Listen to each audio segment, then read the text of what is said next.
now.com.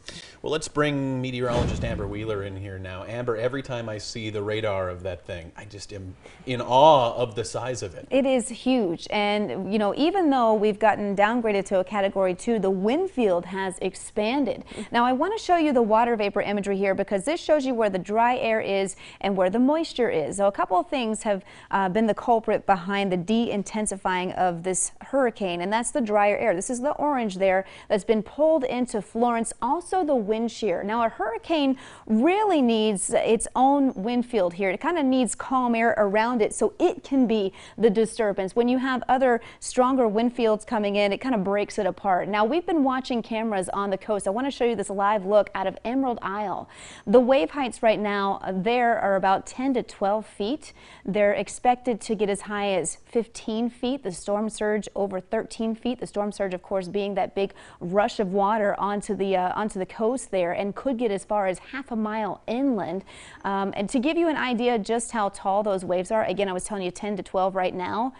Normal is going to be 2 to 3 feet.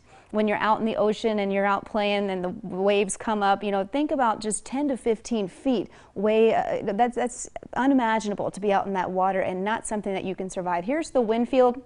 Anywhere where you see this purple, that's going to be the hurricane force winds. The red is going to be the tropical storm force winds. This is this morning at 9 a.m. We're talking Cape Lookout.